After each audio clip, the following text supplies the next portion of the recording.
Welcome, everybody. I'm Marc David, founder of the Institute for the Psychology of Eating, and here we are in the Psychology of Eating podcast. And I'm with Maria today. Welcome, Maria. Hi, Mark. Thank you for having me. Yeah, I'm glad we're here. I'm glad we're doing this. If you could just wave your magic wand and have whatever you wanted when it came to your relationship with food and body, what would that be for you? So nice to have that question asked. I would say that if I could wave my magic wand and have whatever I wanted with food and body, it would be to get to a much more grounded place around the conversations of should and shouldn't. So really feeling deep trust in my own choices and feeling grounded in those, especially when I'm around other people and in new situations. Yeah. So conversations around should and shouldn't. Tell me what you mean by that. I'm imagining, I should eat this, I shouldn't eat that. This is good for me, this isn't. But can you tell me your thoughts? Yeah, it's become less about like what's good for me and what's not good for me. It's actually starting to be around kind of like the science around, should I eat breakfast now because I went on a run earlier? Should it be later? How much should it be? And it's smaller things, and I often find myself just like I make a choice anyway, but I'm noticing the thoughts that weigh if this is like the right amount of food to be eating or the right timing for it. And I guess that's more it. It's like the timing of it so that it's effective and efficient in certain situations. Mm-hmm. So if you had your ideal, then what would it look like? Like describe a day for you of eating if your mind was exactly where you want it to be? Yeah. I mean, it would really just be to go about my day and to have clear hunger cues, to trust the hunger cues whenever they come, and to actually feel more like I'm in the flow of moving with my body versus taking in outside information around what I quote unquote know to be true about what to eat when, but actually really following my own guidance system and honoring that. Sure, that's so great. So how long have you been interested in nutrition? Oh, for so long. I mean, I grew up so my mom's a naturopathic doctor, and we always had like this camaraderie around nutrition, especially as I got into my teens. I really found it really fascinating, just the science of how food impacts us and food and mood. And I did your training back in 2016 after just having a lot of experiences with digestive issues and disordered eating and intense body image issues that I found a way to resolve that I realized weren't about what I was eating. It was really why I was eating and how I was eating. So I've been through different journeys with this, and nutrition has always been fascinating to me and has also become a thing that has kind of taken an equal seat to the energetics of eating, if that makes sense. Yeah. How old are you now? 31. And are you happy with where you're at in terms of your weight? Yeah, actually, yesterday I had a moment where I was like, I feel really good in my body, and last week I was like, nah, I don't know, and I don't know how I feel about. It was just like an interesting space, but the last couple of days I've really felt in really good alignment and connected to my body, and it feels like it's at its natural weight. Mm-hmm. And how's your digestion these days? It's pretty good. I do notice that I have this like slight belching that will happen in between meals. And it usually ends up being soothed when I eat. So I haven't quite come to the bottom of what that is, but generally my digestion is pretty good. If anything, it can fare on the side of being a little sluggish. Mm-hmm. And how would you describe your appetite and your relationship with it? I would say that my relationship to appetite is, yeah, it's pretty connected at this point. I find that if I'm working a lot on the computer, I notice I'm very in my head and I can't quite feel my body. So I know that in those moments, I'll often want to reach for foods that are like salty and crunchy or kind of like that thing to bring me back to my body. And so I have to check in. But other than that, when I'm in my body, I tend to be able to feel my hunger start in my stomach, and I feel ready to honor that when it happens. That's kind of where I'm at with that. Yeah. Do you consider yourself a fast eater, moderate eater, slow eater? How would you rank yourself? I've become a slow eater, actually. People finish quite much faster than me nowadays, which has changed. So I've slowed down quite a bit. Mm-hmm. And do you ever find yourself thinking, "Oh, I'm emotionally eating," or do you think that's more in the past for you? It's definitely more in the past. I have some moments where I can identify like, oh, I'm feeling like just really stressed out. So I'm wanting that piece of like chocolate or something like that, something that's comforting or fun or something like that. But the emotional eating in a way where I'm reaching for food to soothe whatever it is that I want, that I'm feeling or don't really want to feel, feels very much like a thing of the past at this point. Yeah, congratulations. Thank you. It took a while, but here we are, and I'm grateful for all the things that I've learned from you and as well, and have been able to integrate into my life. Well, it takes a lot of work these days for a lot of people, and especially the women of the world, because I think so many of our eating challenges really start so young. And the fact that you're 31 and so much of the rocky road is behind you, that's pretty amazing. Mm. So you've done something well. Mm. Thank you. What do you, if I asked you to give me your, how you see intuitive eating. So when I say intuitive eating, what does that mean to you? And there's no right or wrong here. It's just, how do you put those two words together, and how would you describe intuitive eating if you were more intuitively eating? Yeah. So intuitively eating for me is about tuning into the body, um, tapping into the hunger cues and the appetite, and then feeling into what would I love to eat right now? What is my body really asking for? And often I think it comes in like it's a very specific thing. Like I'll hear the word fish or like really want vegetables, or it can be very specific that way often. Or it can just be a general sense of like I'm feeling like I want something light or something grounding, and then can follow that. So what's interesting is that for me, intuitive eating is less about like the cravings that's on the tip of my tongue, but more about, one, what am I feeling and how do I want to feel? And what kind of cues am I getting from my body or even from my mind intuition around what that might look like? And sometimes it's on, and other times it's still like a craving or like a need for a desire for something else. But I've just also learned that for myself that's okay. And if I end up eating the thing that I thought was my intuition and then feel sluggish or not so great in my body after, it probably wasn't my intuitive eating. So that helps me scale back to where that um, line of clarity is.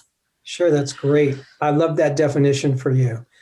So, we were chit-chatting a little bit before we got on air, and you were mentioning that you just, moved across the country. What sparked that for you? Mm. Well, I was in New York for about 7 years, and with the pandemic, I was spending a lot of time alone, which I love. I'm naturally like someone who sustains myself by having alone time. So it was really amazing to have that chill time, alone time. And then I started to feel like, okay, if this goes on, being alone in a New York apartment for, a year plus, might feel like exciting to me right now, but I know that from a human standpoint, we really are wired for connection and need that. And I was also sensing that my body just wanted to be able to have more space to be and to be out in nature. So I thought, why not? I was actually just going to be like 3 or 4 months that I was going to come spend with my brother who lives in San Diego, but it snowballed into a coworker and a friend of mine had been thinking about San Diego and hadn't ever been here. And we just started riding the wave of inspiration and ended up moving here, signing an 18-month lease. And it's really been very magical. Oh, good for you. Yeah. So were you able to bring work with you, or you found a job? Yeah, the work that I'm doing, because so many things are remote right now, we're able to work virtually. And so I was able to bring that with me. Willing to share what you're doing work-wise? Yeah. So I work for a dance fitness company, dance cardio fitness. It's called 305 Fitness, and I'm currently their director of training and curriculum. So I oversee our training program where we're licensing instructors, and I also oversee the classes that we're doing for our at-home platform where we are creating classes and putting them up on an app so that people can move with us from their living rooms. Yeah, overseeing the instructors and the development of that. Good for you. Where do you see fun. yourself 10 years from now? Just the big picture, work-wise, personally, relationship, family, any of it. 10 years from now. It can be hard for me to think that far ahead, but yeah. So 10 years from now, I see myself having a really thriving business where I'm offering coaching and movement and curating experiences like retreats and trainings, and in partnership with an amazing human and partner who has the same values for the world and for life. I see myself having a family. I imagine it's 2 kids. I imagine myself being able to be kind of like what would that be? Having multi locational ability with being, yes, in the States, but also in different parts of the world. And yeah, just having a really beautiful community of humans that I'm surrounded by and collaborating with. Great vision. I ask in part because, at the beginning of the conversation, when you shared, here's my wish, if I could wave my magic wand, you would, and I'm going to paraphrase here, there would just be, more of an ease in terms of you choosing to eat what you want to eat. You wouldn't be second guessing yourself, doubting yourself. You'd be trusting yourself on when is best to eat, what's best to eat. And it would just be sort of more of a flow for you. Is that correct? Yeah, you got it right. So I often like to notice how our relationship with food will invariably track our relationship with life and where we are at. And, in the brief time that we've been talking right now, what I hear from you about your life is that there's this sort of opening. There's a certain kind of flowering. There's a certain kind of branching out. There's a certain kind of, moving from East Coast to West Coast and from a city to an environment that's more spacious and more open on a lot of levels. That sounds like, oh, that's what you want. That's what you need. Just more room to feel, more room to vision.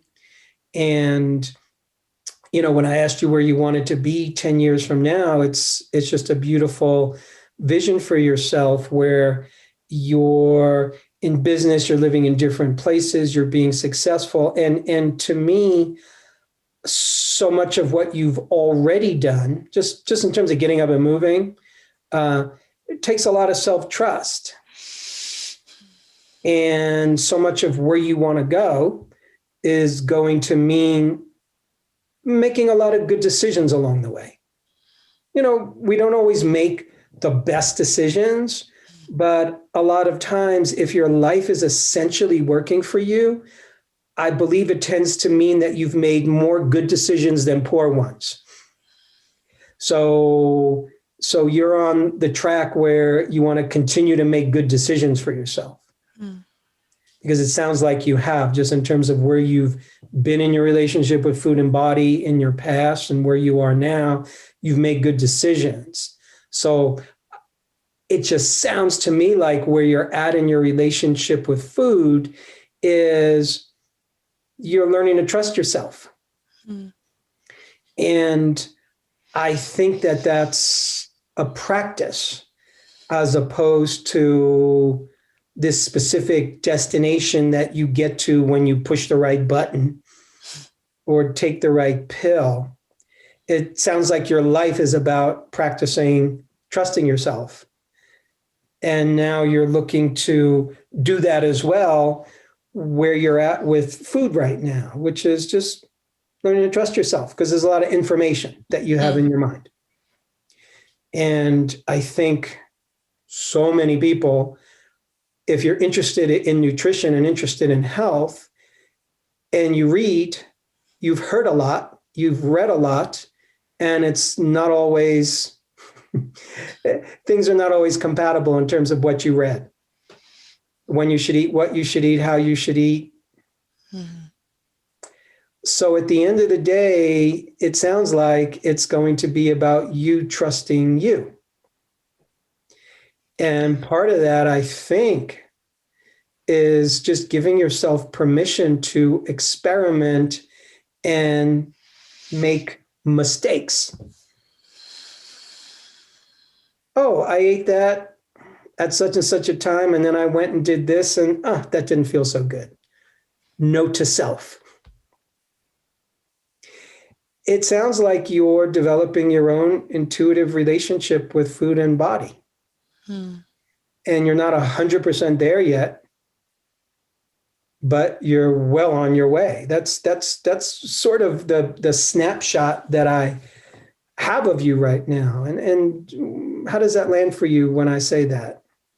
Yeah, that all really resonates so deeply. And this trusting myself, for so long, I remember just having the desire to trust life and to trust myself, and to have you just reflect back what you were hearing through my desire with food, and to then bring it full circle to this thing around the choices that I made, and good choices that are starting to show, they're like revealing themselves in my life, and how that's manifesting as far as where I'm at with a number of things, really resonates. And for sure, I feel more trusting within myself, and also on the brink of like, I made the move, I'm in my job, but I'm also wanting to transition into more of my own thing. And so there are these things that have been initiated from a place of intuition, desire, and trust. And then there's the continued trust within the next steps that are emerging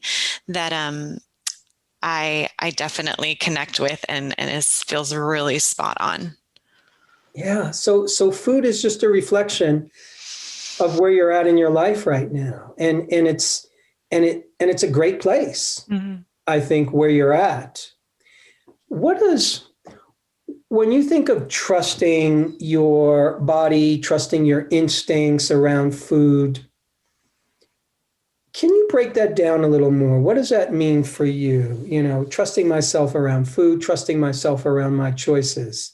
Can you just say more about what that could look like for you or feel like for you? Yeah, I notice that external influence can still get me to second guess myself. So if someone is doing I mean, we can equate it to food. Like if someone decides to eat something different than what I was planning on, then I start to second guess, like, oh, well, maybe I want that, or should I have that? Or I might still go with the initial thing, but, or I might completely shift gears. So I'm noticing that that's a thing that comes up. And I think that that's true too for just my own path is where I can kind of fall out of alignment is by comparison and by feeling the need to adopt what someone else is doing.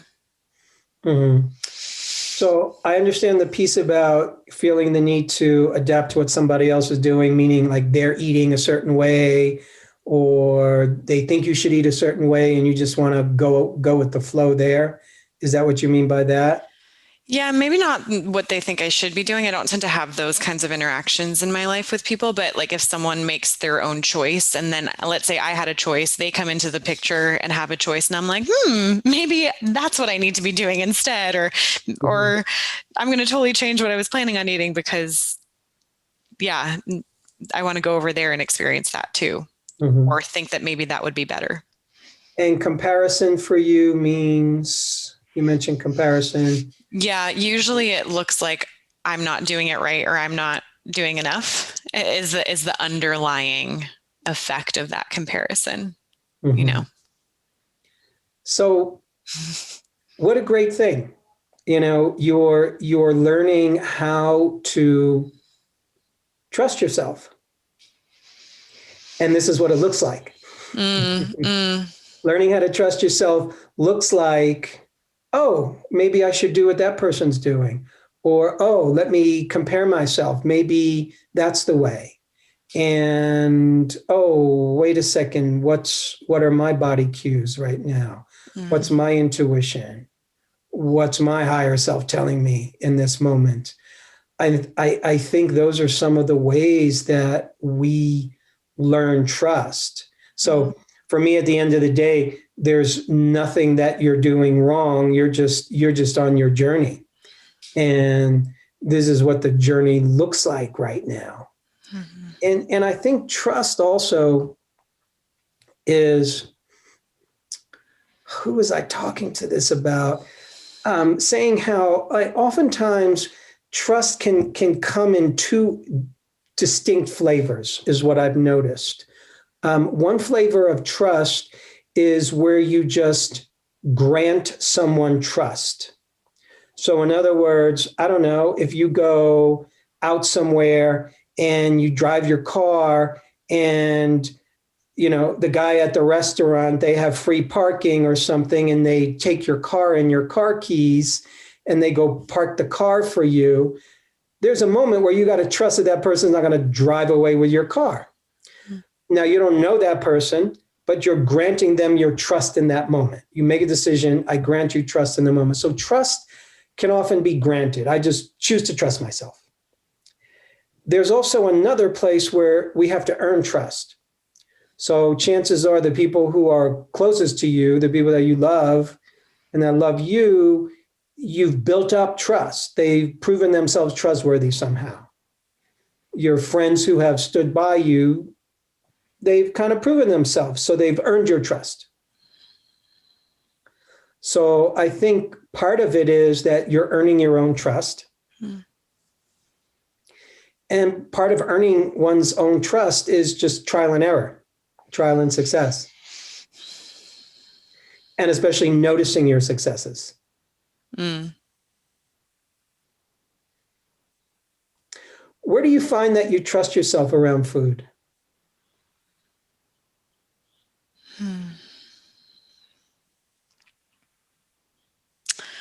That's a great question. So I would say that as I'm reflecting on just the most recent months, I trust myself. Actually, comparison is more helpful here. So I remember when I didn't trust myself around certain types of foods because I thought I was going to just like go out of control or never, I wouldn't be able to stop eating them, or I'd want them all the time. So one thing that's definitely shifted is for me that I trust my desires, I guess you could say, and I trust that there will be more food and that there's plenty of food to have if I want it again. So I trust that I'm not going to get out of control if I just allow myself to have the thing that I desire, or desire, and I trust my signals in my body to tell me when I'm full, to tell me when I've had enough. I'm at the point now where sometimes I'm like, I hear you, body, and this just tastes so good, so I'm going to have some more, which feels different than when I used to just like continue to go because I just felt like I had to hurry or there wasn't going to be enough. So I guess I'm trusting the feedback or the impulses that I'm getting through my body and my desires, and I'm trusting myself and listening to the signals in my body as I eat or after I've eaten to listen to the information that has to tell me about how something just landed. Yeah. It's funny, as you were talking, I was thinking how, yeah, you're listening to your body. The word listening kept coming up for me. And it sounds like just if you're in the world of dance, you've learned how to listen to your body. Mm. I mean, in order to be a professional in that realm, you have to be in contact with your body. You have to be getting feedback. You have to understand where the pleasures and pains are and where the constraints are and where the freedom is. And there is a certain creativity there. So I'm interested in, or I wonder, have you ever thought about that, taking your relationship with movement and what you do well there, and how do you translate that even more into your relationship with food?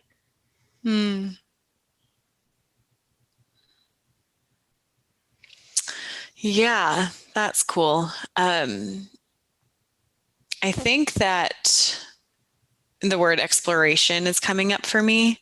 So at this point for me, movement and dance, since I'm not performing much at all, it's really about getting back into my body and feeling connected to myself, but also to explore different avenues of myself, and then also to express creativity and to be present. So I think that when it comes to food, the way I could translate that over is, especially the way I move, I don't choreograph it or follow anything else. I go on my own ride and my own journey.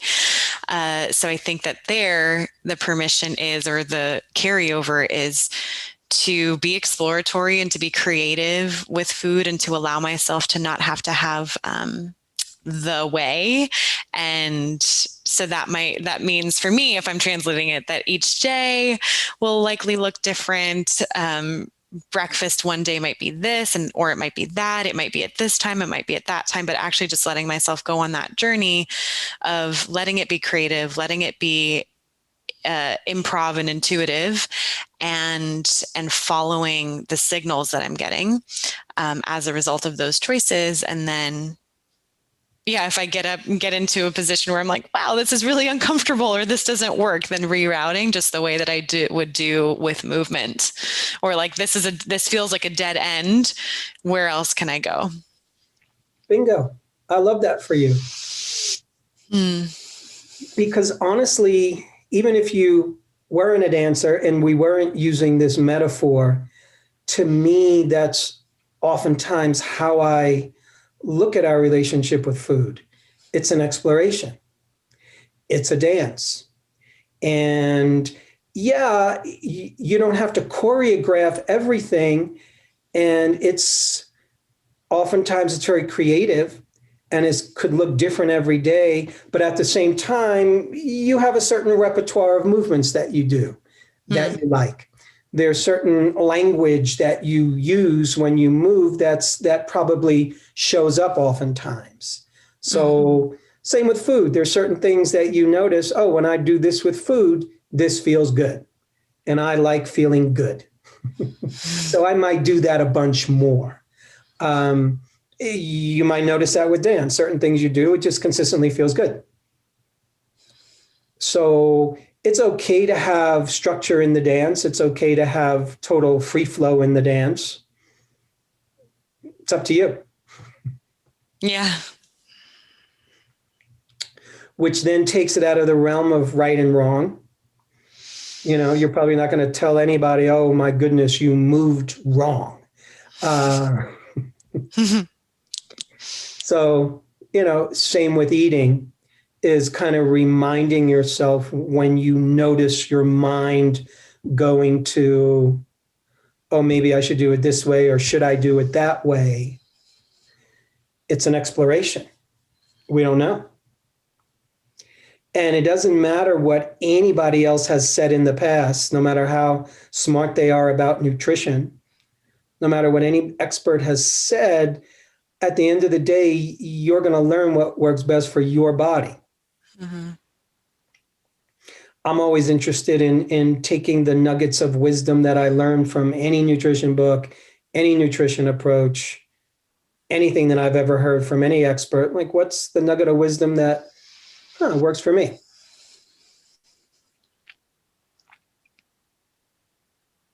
So it's you're practicing dance in your relationship with food. What a cool thing. Yeah, I love that carryover, and that's going to really stay with me. I'm really grateful for that metaphor, and because it's so visual to me too, and so sensory when I think of it that way, and allows for spaciousness, I feel like. Yeah. And if it sounds useful to you, that could be something interesting for you to journal about. How can my relationship with food, just be a reflection of my relationship with dance? Like, how else? You might come up with some interesting nuances for yourself that's instructional. Because it's just taking what you do well in one part of your life and translating that into how you do food. Yeah. And it's so cool too, because having gone through your course and having been with the material for a while, this, to your point that you said earlier, food just being a mirror to our life and to aspects of ourselves. It's so cool to see that come about now in a different way for me to bring into practice. And yeah, I just continue to be fascinated by the way that everything is so connected. And it's always like, oh, well, duh. But to find different layers of it feels really exciting. Mm-hmm. I love it. So what have you taken away? Anything else that you're taking away from this conversation so far? Yeah, I think what I'm taking away is that just again, the joy of seeing how everything is so interconnected within ourselves and with our experience and our desires in the world. So how, I love that we went back into you asking about my move and just what my desires are, and everything kind of coalesced back to this theme of trusting myself and trusting my choices. And so I'm taking away that bird's eye view for myself to look onto situations with less scrutiny and less trying to just like understand that one area, and pulling back and seeing like, how can I see the through line and what are the themes here? And then if perhaps I feel stuck in a certain area, okay, so what area of my life do I generally find myself feeling successful in and feel like I have confidence and self-trust being on theme, and how can I translate that over to this other area right now that feels murky, feels unclear, feels like a place where I can't really connect to that part of myself that does know so fiercely. What can I translate from that other area of my life over to this, and how might that support? Mm. Well put. I bet you're a great dance teacher. Thanks. Really? I do love to support people in guiding their bodies and connecting in that way. To all of this that lives below the chin, there's a lot of wisdom there and a lot of joy to be felt and present. So yeah, that does feel really beautiful to offer others. Yeah. And it's the same with our relationship with food. It can really be that same kind of joy. Mm-hmm. And, like movement, like eating, oftentimes we're never taught how to really be in our bodies. We're never really taught, oh, here's how you can move joyously. I mean, so many people, their experience of learning how to be in their body is I don't know, a phys ed class in school where you have to do exercises that you don't like, or you're in a locker room and you're not sure of yourself and you're comparing yourself, and you still don't really have ownership of your body yet. And I'm always getting messages about who we should be, how we should look relative to food and relative to exercise. So there's just so much, I think, you probably see this, there's just so much confusion in the world Mm-hmm. about how do I be in my body? How do I eat? How do I move in a way that feels good? And it's just such a great way to be in conversation with another human being, or to facilitate them. And, oh, here's how you do that. Because in a certain way, the body is so wired for joy Mm-hmm. when it comes to food and when it comes to movement. It's naturally joyous. Yeah, I love that. Makes me think of, so my teacher in India, he says, he's a philosophy teacher, talks a lot about your true nature is joy. And so from like the mindset and the emotional perspective, that really resonates. And I love bringing that back to our body just does want to move in a way that feels joyful. And if we look at kids, I've been observing how kids run to anything and everything, and it's just like they get so clear and they go, and there's joy in the transition to it, and then there's fierce presence there, and then when they're done. And I just hadn't picked up on it for so long, that they just like so often run to the thing or to the person that's next, with this freedom, with this joy. So I've been noticing that, and then bringing into this sense with food.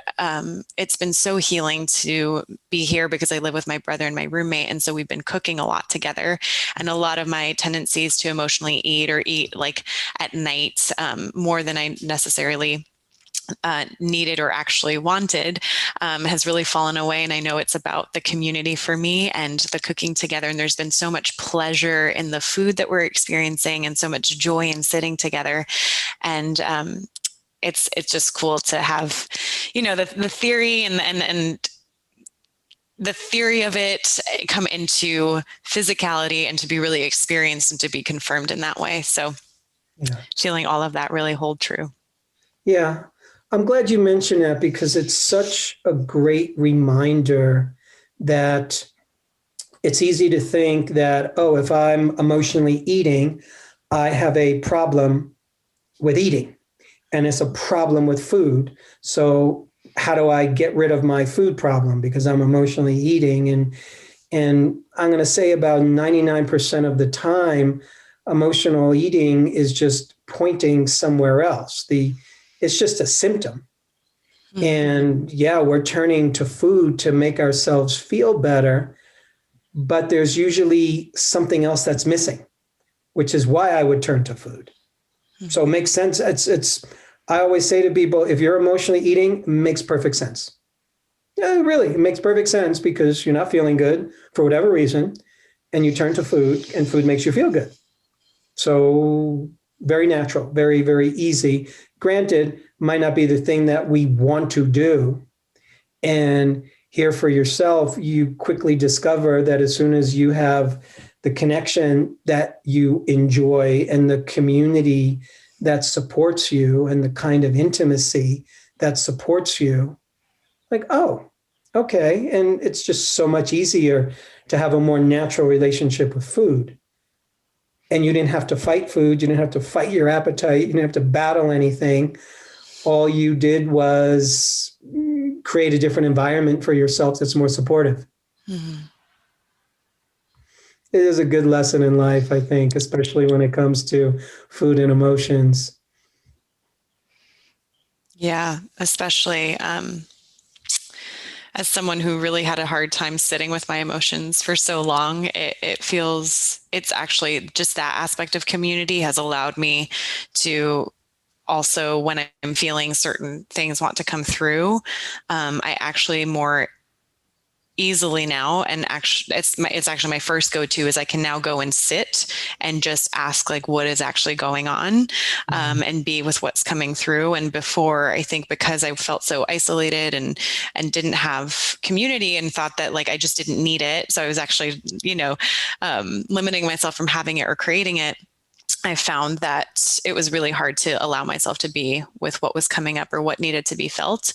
So it's really cool to see just the impact that has, and to your point, like I don't have to fight myself, like I don't have to bully myself to go sit down to feel what I'm feeling. It actually just becomes now the first inclination, and that's a sweet spot. Yeah. Maria, I think you're in a great place.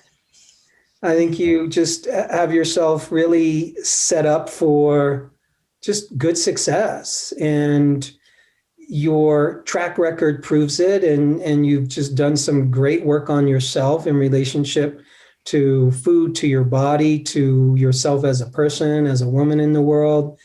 And I'm really thrilled for you. Just great work. Thank you. I'm super grateful for this conversation. It feels just really beautiful to look back on the journey and to be like, wow, I'm here. And, when I found the Institute for the Psychology of Eating, my life was very different and I felt very different in myself. So it's actually so resonant that so much of what was so tough and so challenging and so alive in me and took a number of years, many years to move through. It's just really cool to have this moment with you where things have really shifted and aligned in a way that feels radically different from where I was. So, just cool to see that we really are always journeying, and that's the point, right? The experience through it, not just a destination. However, this destination is really fun right now. Absolutely. Absolutely. Yeah. Good to celebrate it. And I'm honored to have shared this part of your journey with you. And really, thank you so much. Yeah. Thank you. And thanks everybody for tuning in. More to come, my friends. Take care. Hey friends, we're so happy that you've joined us for another episode of The Psychology of Eating with Marc David. Are you loving these episodes? Then simply subscribe and you'll never miss an episode again. We'd also love it if you'd leave us a comment below so we can hear more about your own journey with food and body.